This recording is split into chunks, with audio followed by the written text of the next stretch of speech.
Hello friends, എല്ലാവർക്കും വീട്രാക്കിൻ്റെ പുതിയൊരു വീഡിയോയിലേക്ക് സ്വാഗതം. ഞാനിന്ന് വന്നിട്ടുള്ളത് ഒരു അടിപൊളി ലോൺ ആപ്പ് നിങ്ങൾക്ക് പരിചയപ്പെടുത്തി തരാൻ വേണ്ടിയാണ്. നമുക്കൊക്കെ അറിയാം, നമുക്ക് എപ്പോഴെങ്കിലും ഒരു എമർജൻസി സിറ്റുകളിൽ കുറച്ച് ഫണ്ട് വേണമെന്നുണ്ടെങ്കിൽ നമ്മൾ എന്ത് ചെയ്യുക, നേരെ പോയി ഒരു ബാങ്കിനെ സമീപിക്കും. ഇല്ലാന്നുണ്ടെങ്കിൽ പ്ലേ സ്റ്റോറിൽ തന്നെ ഒരുപാട് ലോൺ തരുന്ന ആപ്ലിക്കേഷൻസ് അവൈലബിൾ ആണ്. ഇതിനകത്തൊക്കെ നമ്മൾ ഏതെങ്കിലും ഒന്നിനകത്ത് അപ്ലൈ ചെയ്യുമ്പോൾ അറിയാം നിങ്ങൾക്ക് ലോൺ കിട്ടാൻ അർഹത ഇല്ല എന്ന് പറഞ്ഞിട്ടായിരിക്കും മെസ്സേജ് വരിക. കാരണം എന്താ, നമുക്ക് ശരിയായ ഒരു ബാങ്ക് സ്റ്റേറ്റ്മെൻറ്റോ സാലറി സ്ലിപ്പോ അങ്ങനത്തെ കാര്യങ്ങളൊന്നുമില്ല. ഞാൻ ഇന്ന് നിങ്ങൾക്ക് പറഞ്ഞുതരാൻ വന്ന ഈ ഒരു ആപ്ലിക്കേഷൻ നിങ്ങൾ യൂസ് ചെയ്ത് നിങ്ങൾ അപ്ലൈ ചെയ്തിട്ടുണ്ടെങ്കിൽ വെറും പാൻ കാർഡ് ആധാർ കാർഡ് മാത്രം മതി നിങ്ങൾക്ക് ലോൺ കിട്ടാൻ വേണ്ടി. വേറെ ഒരു ഇൻകം പ്രൂഫും ആവശ്യമില്ല. ഈ ഒരു ആപ്പ് എങ്ങനെയാണ് യൂസ് ചെയ്യുന്നതൊക്കെ ഞാൻ ഈ വീഡിയോയിൽ നിങ്ങൾക്ക് പറഞ്ഞുതരാം. അതിന് വേണ്ടി നിങ്ങൾ ആദ്യമായിട്ടാണ് എൻ്റെ ചാനലിലോട്ട് വരുന്നത്, ചാനൽ ഇപ്പോൾ തന്നെ സബ്സ്ക്രൈബ് ചെയ്യാനും ബെല്ലൈക്കൺ ഇനേബിൾ ചെയ്യാനും മറക്കണ്ട. ഞാൻ ഓൾറെഡി ഈ ഒരു ആപ്ലിക്കേഷൻ യൂസ് ചെയ്യുന്ന ഒരാളാണ്. അതുകൊണ്ടാണ് എനിക്കൊരു എക്സ്പീരിയൻസ് ഉള്ളതുകൊണ്ടാണ് ഈ ഒരു ആപ്ലിക്കേഷനെ കുറിച്ച് ഞാൻ നിങ്ങൾക്ക് പറഞ്ഞുതരാമെന്ന് വെച്ചത്. അപ്പോൾ നമുക്ക് നേരെ ആപ്ലിക്കേഷൻ്റെ ഇൻ്റർഫേസിലോട്ട് പോവാം. പ്ലേ സ്റ്റോറിലോട്ട് പോവാം. പ്ലേ സ്റ്റോറിൽ പോയിട്ട് ഇവിടെ ട്രൂ ബാലൻസ് അടിച്ചു കൊടുക്കുക. ഓക്കെ, ട്രൂ ബാലൻസ് കൊടുത്താൽ നിങ്ങളുടെ 4.4 സ്റ്റാറൊക്കെ ഉണ്ട്. 50 മില്യൺ ഡൗൺലോഡ്സ് ഉള്ള നല്ലൊരു ആപ്ലിക്കേഷൻ തന്നെയാണ്. നമ്മൾ നെക്സ്റ്റ് ഇൻസ്റ്റാൾ ചെയ്ത് കൊടുക്കുക. ഈ ഒരു ആപ്പ് ഞാൻ യൂസ് ചെയ്ത കേട്ടോ, ഞാനിപ്പോൾ ഫുള്ളായിട്ട് അൺഇൻസ്റ്റാൾ ചെയ്തിട്ട് ഫസ്റ്റ് തൊട്ട് ഇതിൻ്റെ സ്റ്റെപ്പ് ബൈ സ്റ്റെപ്പ് കാണിച്ചു തരാൻ വേണ്ടിയാണ് ഇങ്ങനെ ചെയ്യുന്നത്. ഇത് നമ്മൾ നേരെ ഓപ്പണായിട്ട് അതിൻ്റെ ഉള്ളിലോട്ട് കയറുക. കണ്ടോ, ഇത് കഴിഞ്ഞാൽ നിങ്ങൾക്ക് ഇവർ ഫുള്ള് നിങ്ങൾക്ക് ഇത് ആക്സസ് കൊടുക്കണം. അതായത് ഇവർ പെർസംസ് ഡിവൈസ് യൂസർ ലൊക്കേഷൻ ക്യാമറ ഇതെല്ലാം ആക്സസ് കൊടുക്കണം. എഗ്രി ഞാൻ കണ്ടിന്യൂ കൊടുത്തു കഴിഞ്ഞാൽ അടുത്തൊരു സ്റ്റെപ്പിലോട്ട് പോകും. ഇവിടെ നിങ്ങൾ എഗ്രി ഓൾ ചെയ്ത് കൊടുക്കുക. ഓക്കെ, ഞാൻ കണ്ടിന്യൂ ചെയ്ത് കൊടുക്കുക. മെസ്സേജ് കോൾസ് അതൊക്കെ നിങ്ങൾ ഓക്കെ ചെയ്ത് കൊടുക്കുക. ഇവിടെ നിൽക്കുകയാണ് cash loan, level up loan, welcome loan, loan market. Okay, അപ്പോൾ ഇതിനകത്ത് നിങ്ങൾ ക്രെഡിറ്റ് എമൗണ്ട് 5000 to 1,00,000 വരെ കാണാൻ പറ്റും. അടുത്ത് നെക്സ്റ്റ് കൊടുക്കുക. നെക്സ്റ്റ് കൊടുത്ത ലാംഗ്വേജ് ജസ്റ്റ് ഇംഗ്ലീഷ് കൊടുക്കുക. അത് കഴിഞ്ഞിട്ട് മൊബൈൽ നമ്പർ കൊടുക്കുക. മൊബൈൽ നമ്പർ ഇപ്പോൾ പാസ്വേഡ്. ഓക്കെ, പാസ്വേഡ് ചോദിക്കുന്നുണ്ട്, ഞാൻ പാസ്വേഡ് കൊടുക്കട്ടെ. എന്നിട്ട് ഓട്ടോമാറ്റിക്കായിട്ട് അടുത്തൊരു പേജിലോട്ടായിരിക്കും പോവുക. ഇതിന് നോട്ടിഫിക്കേഷൻ പെർമിഷൻ അക്സെപ്റ്റ് ചെയ്ത് കൊടുക്കുക, അലോ കൊടുക്കുക.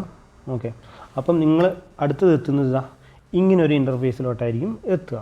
ഇവിടെ നിങ്ങൾക്ക് ക്യാഷ് ലോണെന്നും പറഞ്ഞിട്ടുണ്ട്, ലെവലപ്പ് ലോണെന്നും പറഞ്ഞു കൊടുത്തിട്ടുണ്ട്. ഇതിനകത്ത് നിങ്ങൾ ക്യാഷ് ലോണിൽ പോവുകയാണെങ്കിൽ നിങ്ങൾക്ക് ഡോക്യുമെൻ്റൊക്കെ ആവശ്യമുണ്ടോ, ബാങ്ക് സ്റ്റേറ്റ്മെൻറ്റ് അങ്ങനത്തെ കാര്യങ്ങളൊക്കെ ഇതിനകത്ത് ആവശ്യമുണ്ട്.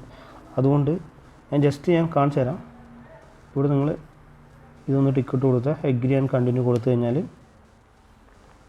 അടുത്ത പേജിലോട്ട് പോകാം. ഹൗ മച്ച് എമൗണ്ട് യൂണിറ്റ്, അതായത് എത്ര പൈസയാണ് വേണ്ടതെന്ന്. ഇവിടെ നമ്മൾ ജസ്റ്റ് ഒരു 50,000 കൊടുത്താൽ, മാക്സിമം എന്ന് പറഞ്ഞാൽ 1,00,000ആണ്. നമ്മൾ ജസ്റ്റ് ഒരു 50,000 കൊടുക്കുക. 50,000 കൊടുത്താൽ എൻ്റർ ചെയ്ത് കൊടുത്താൽ നിങ്ങൾക്ക് ഇവിടെ EMI കാണാൻ പറ്റും. അതായത് 6 EMI ആയിട്ടാണ് പേ ചെയ്യേണ്ടത്. ഇതിനകത്ത് എമൗണ്ട് എന്ന് പറഞ്ഞാൽ 9,726 രൂപയാണ്. അത് നമുക്ക് നേരെ 3 മന്ത്സിലോട്ട് മാറ്റാനുള്ള ഓപ്ഷനും കൂടി ഉണ്ട്. അപ്പം EMI എമൗണ്ട് കൂടും 18,792 രൂപ. ഓക്കെ, അപ്പോൾ നമ്മൾ ഇതിൽ കൊടുത്തു കഴിഞ്ഞാൽ അടുത്ത് നെക്സ്റ്റ് കൊടുത്തിട്ടുണ്ടെങ്കിൽ നിങ്ങൾ എന്ത് പർപ്പസിനാണ് ലോൺ, ഇത് ഏതൊരു ഓപ്ഷൻ സെലക്ട് ചെയ്താലും ഇത് നിങ്ങൾക്ക് ചോദിക്കും എന്ത് പർപ്പസിനാണ് ലോൺ എടുക്കുന്നത്, സാലറി ഡീലേ ആണോ, നേരെ മാർഷൽ സിംഗിൾ ആണോ എന്താണെന്ന് വെച്ചാൽ ഇതൊക്കെ ഓൾറെഡി നിങ്ങളെ ഹയസ്റ്റ് ക്വാളിഫിക്കേഷൻ ഇതൊക്കെ ചോദിക്കും. ഓക്കെ, അപ്പം ഇതിനകത്ത് നമ്മൾ പോകുന്നില്ല. ഇതിനകത്ത് പോകുന്നുണ്ടെങ്കിൽ നിങ്ങൾക്ക് നല്ലൊരു ബാങ്ക് സ്റ്റേറ്റ്മെൻറ്റ്, സാലറി സ്ലിപ്പ് ഒക്കെ ആവശ്യമാണ്. നമ്മൾ നേരെ ബേക്ക് വന്നിട്ട് ലെവലപ്പ് ലോൺ എടുക്കുക, ഓൺലി KYC. ഓക്കെ, ഇതിനകത്ത് ലിമിറ്റ് എന്ന് പറഞ്ഞാൽ 1,000 to 15,000 രൂപയാണ് എനിക്ക് കാണിക്കുന്നത്. ഇതിൻ്റെ അടിയിലോട്ട് പോയി കഴിഞ്ഞാൽ അത് നിങ്ങൾക്ക് ഇപ്പോൾ ആവശ്യമില്ല. അപ്ലൈ ചെയ്ത് കൊടുക്കുക. അപ്ലൈ ചെയ്തിട്ടുണ്ടെങ്കിൽ ഇതുണ്ടോ, ഇവിടെ നിങ്ങൾക്ക് കാണാൻ പറ്റും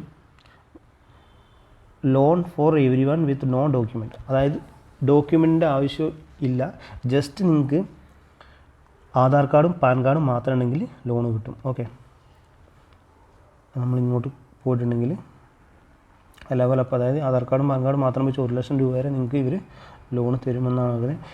അതായത് ഓരോ ടൈമിൽ നിങ്ങൾ ഈ EMI കറക്റ്റായിട്ട് പേ ചെയ്തിട്ടുണ്ടെങ്കിൽ ലോണ് ഇൻക്രീസ് ആയിക്കൊണ്ടേയിരിക്കും. ഓക്കെ,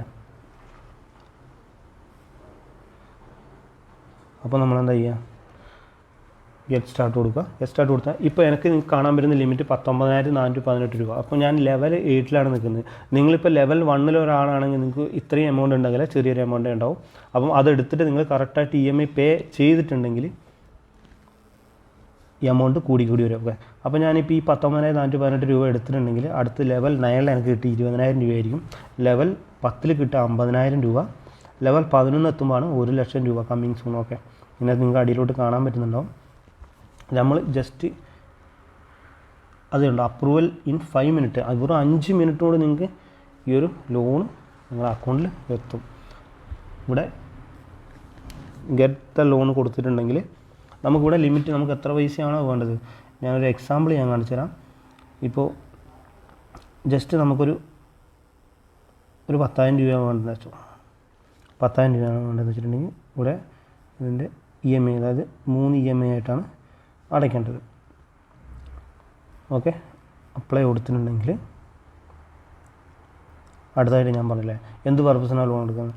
ഓക്കെ, എന്തെങ്കിലും പേഴ്സണൽ എമർജൻസി അതൊന്ന് കൊടുക്കുക, നിങ്ങളുടെ ഏതെങ്കിലും ഒരു ക്വാളിഫിക്കേഷൻ കൊടുക്കുക, അതൊന്നും ഏത് കൊടുത്താലും കുഴപ്പമൊന്നുമില്ല. നിങ്ങളുടെ ഹൗസിങ് റെൻറ്റഡ് ആണോ എന്താണെന്ന് വെച്ചാൽ സെൽഫ് കൊണ്ട് കൊടുക്കുക. സാലറി ഇത് ജസ്റ്റ് അവരൊരു ചോദിക്കുന്നുണ്ട്, ഇത് നമ്മൾ ജസ്റ്റ് ഏത് വേണമെങ്കിൽ കൊടുക്കാം. ഞാൻ ജസ്റ്റ് ഇവിടെ ഒരു എക്സാം പറഞ്ഞാൽ സ്റ്റുഡൻ്റ് എന്ന് കൊടുത്തു. അപ്പോൾ നിങ്ങൾ ഏത് കോളേജിലാണ് പഠിക്കുന്നത്, ഓക്കെ, അപ്പം ഏതെങ്കിലും ഒരു കോളേജിൻ്റെ നെയിം നിങ്ങൾ കൊടുക്കുക. ജസ്റ്റ് കൊടുത്തിട്ടുണ്ടെങ്കിൽ നിങ്ങളൊരു മന്ത്ലി ഒരു ആവറേജ് ഇൻകം അവർ ചോദിക്കുന്നത്, അതായത് ഏതെങ്കിലും ഒരു ഇൻകം കൊടുക്കുക. നിങ്ങൾക്കിപ്പോൾ മന്ത്ലി ഒരു ആവറേജ് ഇൻകം നിങ്ങൾ ജസ്റ്റ് ഒരു 20,000 കൊടുക്കുക. ഓക്കെ, 20,000 എത്രയാണോ നിങ്ങൾ ഇപ്പോൾ ഒരു 10,000 കൊടുത്തിട്ടുണ്ടെങ്കിൽ അതനുസരിച്ചായിരിക്കും നിങ്ങൾക്ക് ലോൺ കിട്ടുക. നെക്സ്റ്റ് കൊടുത്തിട്ടുണ്ടെങ്കിൽ നിങ്ങൾക്ക് എപ്പോഴാണ് ഇതെന്തിനാണ് ചോദിക്കുന്നത് വെച്ചിട്ടുണ്ടെങ്കിൽ, അതായത് നിങ്ങളെ EMI അവർ ഷെഡ്യൂൾ ചെയ്യാൻ വേണ്ടിയാണ് ഈ ഒരു ചോദിക്കുന്നത്, എപ്പോഴാണ് നിങ്ങൾക്ക് മന്ത്ലി ഇൻകം കിട്ടുന്നതെന്ന്. നിങ്ങളിപ്പോൾ കറക്റ്റായി നിങ്ങളിപ്പോൾ ഒരു 5-ാം തീയതി EMI അടയ്ക്കാൻ ഓക്കെയാണ്, നിങ്ങൾക്ക് 5 കൊടുക്കാം, ഇല്ല 10-ാം തീയതി അടയ്ക്കാൻ ഏതാണെന്ന് വെച്ചാൽ ഏത് കൊടുക്കാം. അപ്പം നിങ്ങൾക്ക് ഇൻകം ഏത് വഴിയാണ് കിട്ടുന്നത്, ബാങ്കാണോ ചെക്കാണോ ക്യാഷാണോ ഏതാണെന്ന് വെച്ചാൽ കൊടുക്കാം. ഇപ്പം ബാങ്ക് കൊടുത്തിട്ടുണ്ടെങ്കിൽ എന്ന് വെച്ചാൽ നിങ്ങൾക്ക് ഏതെങ്കിലും ലോൺ എടുത്ത എക്സ്പീരിയൻസ് ഉണ്ടോ എന്ന് ചോദിക്കുന്നത്. ഇപ്പോൾ നിങ്ങൾക്ക് ഇതിലേത് വേണം കൊടുക്കാം. ഓക്കെ, അപ്പോൾ നിങ്ങൾ ജസ്റ്റ് ഇത് ക്ലിക്ക് ചെയ്യുക, ഇമെയിൽ ഐ ഡി കൊടുത്തിട്ട് നെക്സ്റ്റ് പോയിട്ടുണ്ടെങ്കിൽ your loan is under evaluation. Okay, അപ്പോൾ അവർ നമ്മൾ ചെയ്ത പ്രോസസ്സ് അവർ ജസ്റ്റ് ഒന്ന് ചെക്ക് ചെയ്യുന്നൊരു ഇതാണ്. ഇവിടെ അടിയിൽ എഴുതുക notify me when it is approved, അതായത് ഇത് അപ്രൂവ് ആയിട്ടുണ്ടെങ്കിൽ നമുക്ക് ഒരു നോട്ടിഫിക്കേഷൻ വരും. ഇവിടെ വന്നിട്ടുണ്ടെങ്കിൽ ലെവൽ അപ്പ് ലോൺ ഇതാ ഇൻ പ്രോഗ്രസ് എന്ന് കാണിക്കുന്നുണ്ട്, വെയിറ്റിംഗ് ഫോർ അപ്രൂവൽ. ഓക്കെ, ഇത് ചിലപ്പോൾ ഒരു മണിക്കൂർ കൊണ്ട് റെഡി ആകില്ല, ഒരു ദിവസത്തിനുള്ളിൽ റെഡി ആവാം. അത് നിങ്ങൾ ഇടയ്ക്ക് ജസ്റ്റ് എടുത്ത് ചെക്ക് ചെയ്യാം. ഇത് ഓൾറെഡി എനിക്കിപ്പോൾ അപ്രൂവലായി കിട്ടിയിട്ടുണ്ട്. ഇപ്പോൾ നമ്മൾ ഇതിൻ്റെ ഡീറ്റെയിൽസിൽ പോയിട്ടുണ്ടെങ്കിൽ അപ്പോൾ ഓൾറെഡി എനിക്കിപ്പോൾ ഏകദേശം ഒരു 2 മിനിറ്റ് കൊണ്ട് തന്നെ ഇത് അപ്രൂവ്ഡ് ആയിട്ട് വന്നിട്ടുണ്ട്. ഓക്കെ, ഇതിനകത്ത് നിങ്ങൾക്ക് കാണാൻ പറ്റും 10,000 രൂപ. അപ്പോൾ 3 EMI ആയിട്ടാണ് പേ ചെയ്യേണ്ടത്. 4,308 രൂപ വെച്ചിട്ട് 3 വട്ടം പേ ചെയ്യണം. ഫെബ്രുവരി സ്റ്റാർട്ട് ചെയ്തിട്ട് ഏപ്രിൽ 21 എൻ്റെ EMI ക്ലോസ് ആവുന്നതായിരിക്കും. ഇപ്പോൾ ഞാൻ കണ്ടില്ല, എനിക്ക് സാലറി കിട്ടുന്നൊരു ഡേറ്റ് 5 ആണ് കൊടുത്തത്, എന്നാൽ 21 എനിക്ക് അടച്ചാൽ മതി. അപ്പം അത്രയ്ക്ക് നമുക്ക് ടൈം ഇവർ തരുന്നുണ്ട്. നിങ്ങൾ ഇങ്ങനൊരു ആപ്ലിക്കേഷൻ ലോൺ എടുക്കുമ്പോൾ ശ്രദ്ധിക്കുക, ഇൻട്രസ്റ്റ് റേറ്റൊക്കെ കൂടുതലായിരിക്കും. നിങ്ങൾ ജസ്റ്റ് ഒന്ന് ചെക്ക് ചെയ്ത് നോക്കുക. 4,308 × 3 കൊടുത്തിട്ടുണ്ടെങ്കിൽ ഏകദേശം 12,000 സംതിങ് വരുന്നുണ്ട്. ഓക്കെ, ഇൻട്രസ്റ്റ് എന്ന് പറഞ്ഞാൽ നല്ലൊരു ഇൻട്രസ്റ്റ് തന്നെയാണ്. ഈ 10,000 രൂപ എന്ന് പറഞ്ഞാൽ 10,000 രൂപ തന്നെ അക്കൗണ്ടിൽ ക്രെഡിറ്റ് ആവില്ല. ഒരു 9,500, 9,700, ഒരു 200 രൂപ അതിനകത്തും അവർ കട്ടാക്കും. പക്ഷേ അടയ്ക്കേണ്ടതെന്ന് വെച്ചാൽ 12,000 സംതിങ് നമ്മൾ അടയ്ക്കേണ്ടി വരും. അപ്പം അത്യാവശ്യ ഘട്ടത്തിൽ മാത്രം ഇങ്ങനത്തെ ഒരു ആപ്ലിക്കേഷൻ നിങ്ങൾ യൂസ് ചെയ്യുക, ഇല്ലെങ്കിൽ ഒഴിവാക്കുന്നതായിരിക്കും നല്ലത്. ഓക്കെ, അപ്പോൾ ഞാൻ എന്തായാലും ഇപ്പം ഈ ഒരു ലോൺ ഞാൻ എന്തായാലും എടുക്കുന്നില്ല. ഇതുകൊണ്ടോ ഇവിടെ ഡീറ്റെയിൽസ് പോയിട്ടുണ്ടെങ്കിൽ ഇപ്പം ഇവിടെ അടിയിൽ ഇവിടെ ടിക്ക് കൊടുത്താൽ അക്സെപ്റ്റ് ദിസ് ഓഫർ എന്ന് ടിക്ക് കൊടുത്താൽ നിങ്ങൾക്ക് ബാങ്കിലോട്ട് ലോൺ കിട്ടുന്നതായിരിക്കും. ഞാൻ എന്തായാലും ഇപ്പം ഇവിടെ ലോൺ എടുക്കുന്നില്ല, നിങ്ങൾക്ക് ജസ്റ്റ് കാണിച്ചു തരാൻ വേണ്ടിയാണ് ഇവിടെ വന്നത്. ഓക്കെ, അപ്പോൾ നിങ്ങൾ ജസ്റ്റ് ചെക്ക് ചെയ്ത് നോക്കിയാൽ എത്രയാണ് നിങ്ങളുടെ ലിമിറ്റ് എന്നൊക്കെ ചെക്ക് ചെയ്ത് നോക്കുക. ഈ ഒരു ആപ്ലിക്കേഷൻ്റെ ലിങ്ക് ഞാൻ എൻ്റെ ഡിസ്ക്രിപ്ഷനിൽ കൊടുത്തിട്ടുണ്ട്, അവിടെ നിന്ന് നിങ്ങൾക്ക് ഇൻസ്റ്റാൾ ചെയ്യാവുന്നതാണ്. ഓക്കെ, അപ്പോൾ അടുത്തൊരു അടിപൊളി വീഡിയോ കാണാം. ബൈ.